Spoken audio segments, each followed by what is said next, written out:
Hola amigos, por acá es de mañana en Lima. He terminado el Evangelio de Lucas, pero si Lucas escribe la niñez y también escribe sobre las mujeres, por eso dice: mujeres de Jerusalén, no lloren. No lloren por mí, dice, ¿no? Lucas. También habla de María. Uno no ama lo que no conoce, pero Lucas conocía muy bien el sentir de las mujeres y también conocía a María porque había escuchado bastante de ella y de Jesús, por supuesto. Hay una historia que nos cuenta que Lucas dibuja a María. En Ecuador había un gran pintor, Guayasamín. Guayasamín tiene sus pinturas bien reconocidas a nivel internacional. Es uno de los mejores pintores ecuatorianos.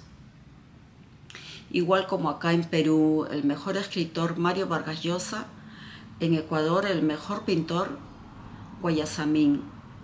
Una vez vino acá a Perú a exponer en el Museo de la Nación.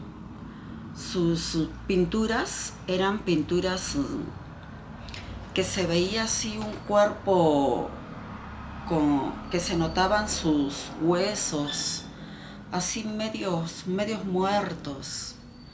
Porque Guayasamín, al mirar a una persona, le miraba hasta el interior de su ser y le miraba la tristeza y la pobreza de esa persona. Por eso él pintaba lo que él veía en la persona.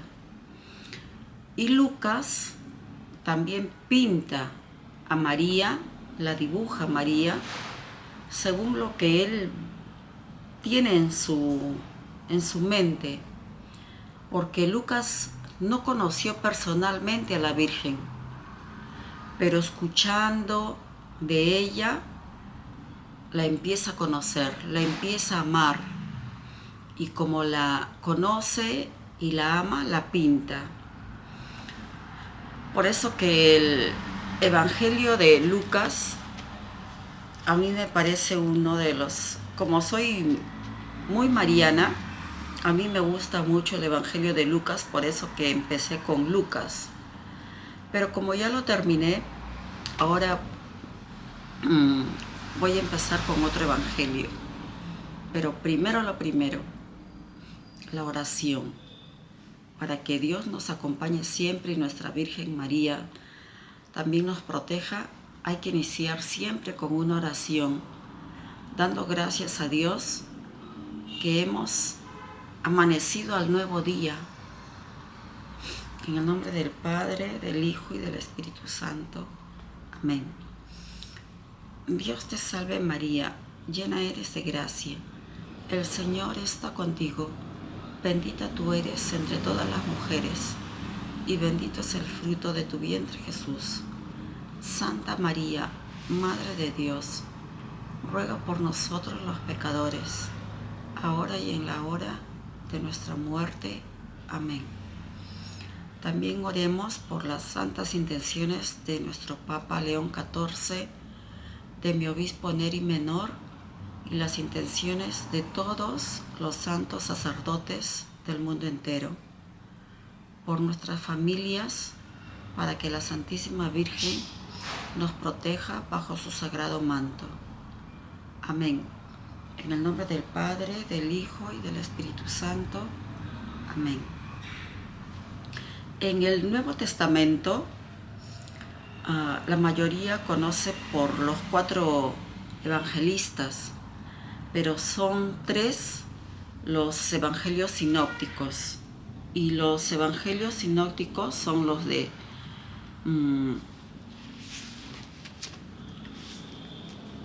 Mateo, Lucas, Mateo,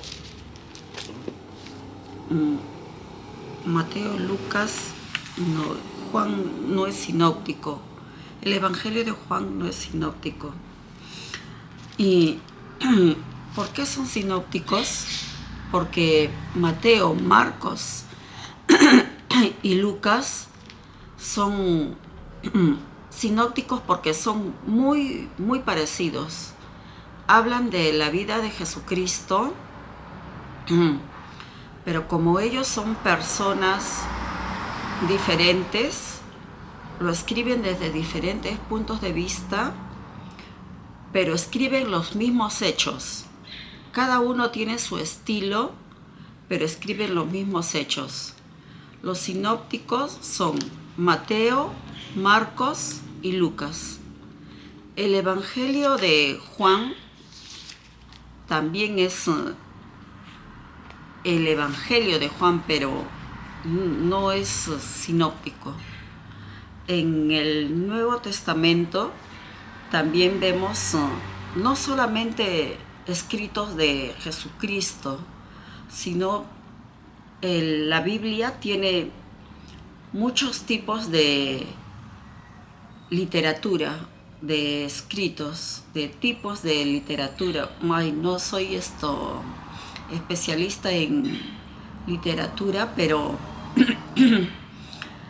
hay diferentes tipos de escribir,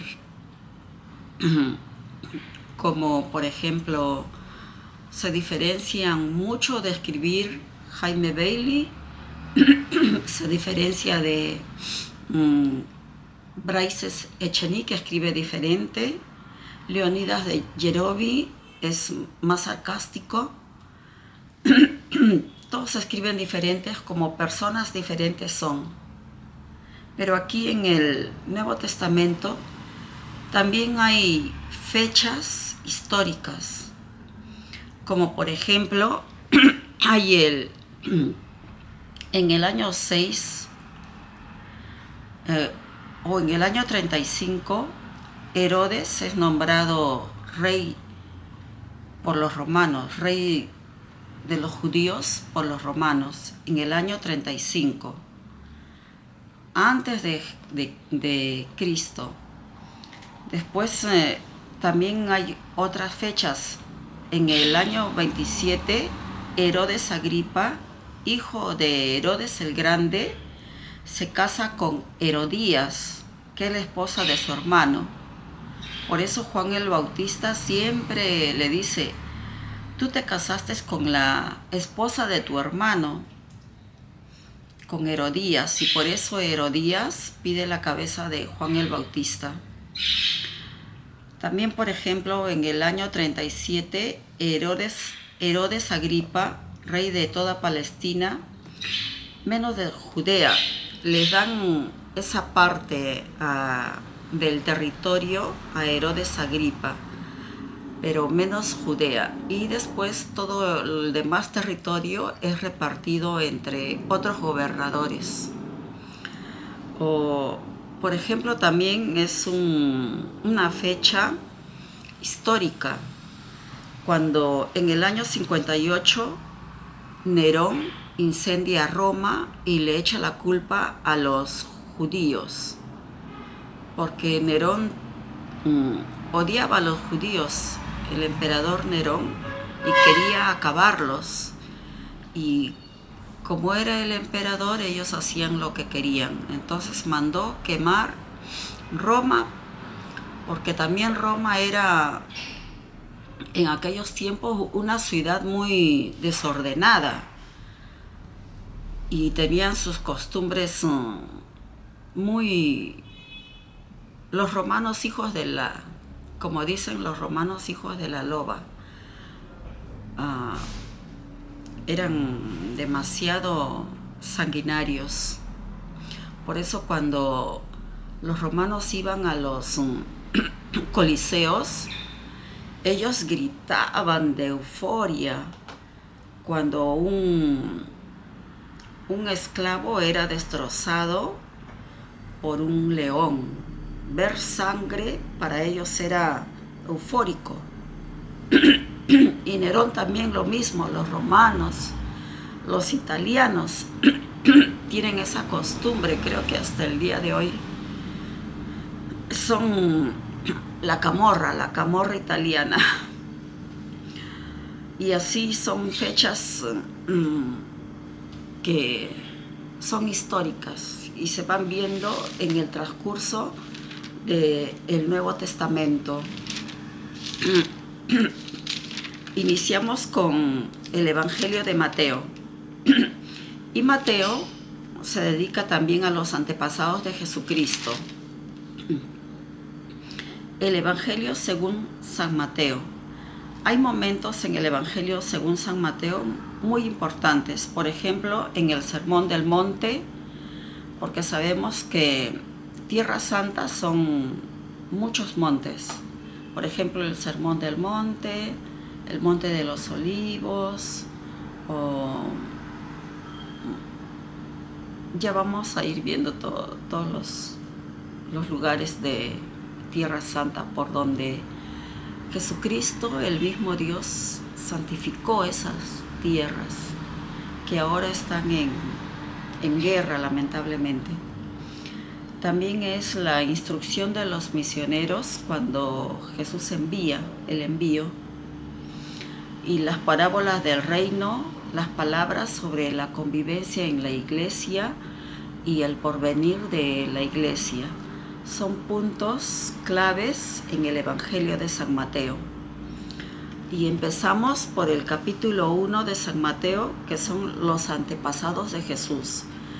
Y los antepasados en el pueblo judío son muy importantes. Recordemos que Moisés en su bastón tenía escrito alrededor de su bastón todos sus antepasados, y ellos se aprendían y decían: mi abuelo fue tanto, mi bisabuelo fue tanto, mi madre fue tanto, el padre de mi madre se llamó tanto, o la madre de mi madre se llamó tanto. Era su árbol genealógico, que para el judío es muy importante, de dónde son descendientes. Su descendencia de ellos es muy importante. Por eso que se toma en cuenta la descendencia de Jesús. Los antepasados de Jesús. Estos fueron los antepasados de Jesús: hijo de David e hijo de Abraham. Abraham fue padre de Isaac, y de Jacob. Jacob fue padre de Judá y de sus hermanos. De la unión de Judá y de Tamar nacieron Farés y Zera. Farés fue padre de Aarón. Luego encontraron a Aram, Aminadab, Naasón y Salmón. Salmón fue padre de Boz, y Rahab fue la madre. Boz y Ruth fueron padres de Obed. Obed fue padre de Jesé, y del rey David. David, la que había sido esposa de Urías, fueron los padres de Salomón. Salomón fue padre de Roboam, que fue padre de Abías. Y luego vienen los reyes de Asa: Josafat, Joram, Osías, Joatán, Ahaz, Ezequías, Manasés, Amón y Josías. Josías fue padre de Jeconías y de sus hermanos en tiempos del desierto de Babilonia. Y después del desierto de Babilonia, Jeconías fue padre de Salatiel, y de Zorobabel. A continuación viene Abiud, Eliacim, Azor, Sadoc, Aquín, Eliud, Eleazar, Matán y Jacob. Jacob fue padre de José, esposo de María, y de María nació Jesús, llamado también Cristo. De modo que las generaciones desde Abraham a David son 14 las de David hasta el desierto de Babilonia, y 14 desde este desierto hasta Cristo. Jesús nace de una madre virgen.